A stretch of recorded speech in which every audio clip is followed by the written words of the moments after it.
Hello বন্ধুরা, আশা করি সবাই খুব ভালো আছো। আমিও খুব ভালো আছি। আমার চ্যানেলে তোমাদের সবাইকে স্বাগত। আজ কি বলো তো, আজ হচ্ছে আমাদের পিঠে খাওয়ার দিন, মানে পৌষ পার্বণ যেটাকে বলে। সেটা বাঙালিরা মোটামুটি সবাই প্রায় পিঠেটা খায়। যাই হোক, আমাদের তৈরি করতে হয় পিঠে। এখন যাব ওই বাড়ি, ওইখানে গিয়ে মা পিঠে করবে। আমি সেরকম মানে ভালো বলতে কি, আমি একা একা পারি না। যাই হোক, দেখিয়ে দিতে হয়। সেজন্য যাব মায়ের বাড়িতে, ওইখানে পিঠে করব, করে নিয়ে আসবো বাড়িতে। আর সকালবেলা কি হয়েছিল তোমাদের সঙ্গে তো শেয়ার করবই। পিঠে কি ভাজ থেকে পিঠে দিতে হয়, সেটা কেমন করে দেয়া হয়েছে সেটাও তোমাদের দেখাবো। আর এরপর পিঠে ভাজাগুলো তোমাদের সঙ্গে শেয়ার করব যতদূর পারবো। তারপর তো মেলা আছেই, তোমরা তো জানো কৃষি মেলা হচ্ছে এখানে, সেটাও তোমাদের সঙ্গে শেয়ার করব। আমার সব কাজকর্ম হয়ে গেছে এখানে রান্নাবাড়ি করে, এবার যাব আমি ওই বাড়ি। আর মেয়ে তো পড়তে গেছে। চলো ওই বাড়িতে গিয়ে তোমাদের সঙ্গে ভিডিওটা আবার শেয়ার করছি। আর তোমাদের যে বললাম সকালবেলা পিঠেটার কথা, হ্যাঁ এইটা হচ্ছে, দেখো এইটা হচ্ছে ভোরবেলায় স্নান টান করে তারপর চালের গুঁড়ি দিয়ে এটাকে ভাজ থেকে পিঠে দেওয়া হয় এভাবে করে। আর তিলের খাজা বলে, সেটাকে দিতে হয় মাঝখানে দিয়ে, ধান দুব্য দিয়ে বরণ করতে হয়। মানে পিঠে ভাজার আগে এটা করে নিতে হয়। এটা ভোরবেলায় করা হয়েছে। এবার চলো ওই বাড়িতে যাবো। দেখো এখন আমি চলে এসেছি বাবার বাড়িতে, আর এসে এখানে ভাত খেয়ে নিচ্ছি। মা রান্না করেছিল ডিমের তরকারি আর বেগুন ভাজা, এই দিয়ে খেয়ে নিচ্ছি। আর এদিকে মা পিঠে ভাজতে বসে পড়েছে। আর এখন বেলা হয়তো প্রায় 12টার মতন বাজে, কিন্তু আকাশের অবস্থা দেখো, রোদ নেই, কিচ্ছু নেই। চাদর ফাদর যা ছিল সব পরে আছি। মানে আজকে মনে হয় রোদের দেখার পাওয়া যাবে না। যাই হোক, আর কি করা যাবে, ঠান্ডা যেরকম পড়েছে, পিঠে খাওয়ার দিন এরকম ঠান্ডা প্রত্যেক বছরই পড়ে। যাই হোক, আর কিছু ভেবে লাভ নেই। ঠান্ডার মতন পড়ুক, আমরা তো পিঠে খাওয়া বাদ দেবো না, পিঠে তো খাওয়া হবেই। চলো ভাত খেয়ে তাড়াতাড়ি করে তোমাদের সঙ্গে পিঠে শেয়ার করি। দেখো এদিকে মা উনুন ধরিয়ে দিয়েছে আর পিঠে ভাজতে আরম্ভ করে দিয়েছে, কতগুলো ভাজাও হয়ে গেছে। এদিকে দেখো চালের গুঁড়োটাকে গুলে নিয়েছে। এবার এক একটা একটা করে ভেজে নেবে। এগুলো ভাজা হলে তারপরে করব রসবড়া। রসবড়ার জন্য কি লাগবে আর কি করব সব তোমাদের সঙ্গে শেয়ার করবো। ভিডিওটা সম্পূর্ণ দেখতে থাকো। আর পিঠেগুলো দেখো কি দারুণ ফুলছে না, খুব সুন্দর হচ্ছে, সাদা সাদা, খুব ভালো লাগছে দেখতে। পিঠেগুলো সাদা সাদা না হলে পিছনে পুড়ে গেলে খেতে ভালো লাগে না।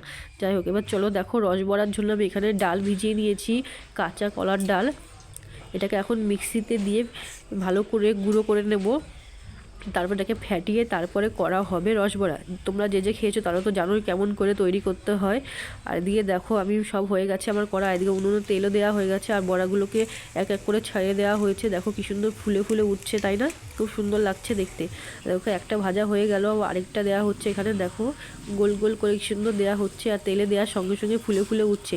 মানে ফ্যাটানোটা খুব সুন্দর হয়েছে এর জন্য। যাই হোক, এগুলোকে এবার রসের মধ্যে দিয়ে দিয়ে রাখা হবে। তারপরে কেমন হয় তোমাদের সঙ্গে তো শেয়ার করবই। ভিডিওটা সম্পূর্ণ দেখতে থাকো, তাহলে তোমরা বুঝতে পারবে।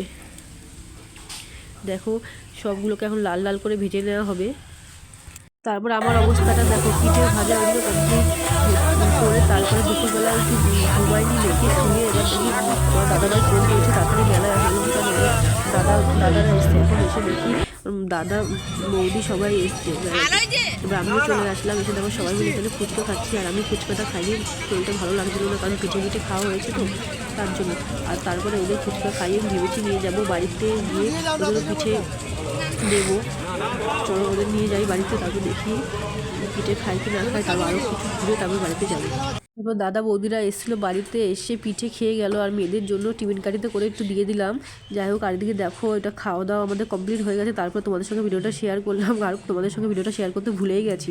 দেখো এখানে রসবড়া, আর এদিকে দুধ পিঠে আমাদের খাওয়ার পর যেগুলো রয়েছে ভাঙা ভাঙা হয়ে গেছে, সেগুলো তোমাদের সঙ্গে শেয়ার করলাম, কিছু মনে করো না। যাই হোক, ও খাওয়া দাওয়া শেষ করে পিঠে এই বাড়ির জন্য নিয়ে এসেছিলাম আর চলে এসেছি। আর মেলাতে যাইনি, রাতেরবেলায় এত ঠান্ডা পড়েছে, বাইরে তো যাওয়াই যাচ্ছে না, কি বলবো, প্রচণ্ড ঠান্ডা পড়েছে। আর মেয়েকে একটুখানি তখনই দাদাদের ছাড়তে গিয়ে, মানে মাঠে, ওই মেলার মাঠে বাইক রেখে গেছিলো, তাই সেখান পর্যন্ত এগিয়ে দিয়ে আসলাম। আর তখন মেয়েকে নিয়ে গিয়ে একটু ঘুরিয়েও নিয়ে এসেছি, আর তোমাদের সঙ্গে সেটা শেয়ার করা হয়নি। যাই হোক, ওইখান থেকে এসে চলে এসেছি বাড়িতে। আর এখন মেয়েও ঘুমিয়ে পড়েছে, আর আমিও এখন জামা কাপড় ছেড়ে পাল্টিয়ে তারপরে আমিও শুয়ে পড়বো। আর ভাবছি যাবো না মেলায়। আর তোমাদের দাদাভাই হয়তো একটু যাবেও, ওই রাস্তায় হয়তো যাবে কোথাও ঘুরতে, কারণ এখন তো শোবে না। যাই হোক, আপনার জন্য একটু শুয়ে পড়বো, ভালো লাগছে না শরীর। যাই হোক, এই ভিডিওটা এই পর্যন্তই। ভালো লাগলে অবশ্যই লাইক, কমেন্ট, শেয়ার, চ্যানেলটাকে সাবস্ক্রাইব করে দিও। নতুন ভিডিও দেখার জন্য আমার পাশে থেকো, ভালো থেকো, সুস্থ থেকো, টাটা। আর আমার ভিডিও তোমাদের কেমন লাগছে অবশ্যই কমেন্ট করে জানিও। যদি কোনো ভুল হয়ে থাকে কি ভালো কথা হচ্ছে না কি বলতে পারছি না, তাহলে অবশ্যই তোমরা জানিও। টাটা।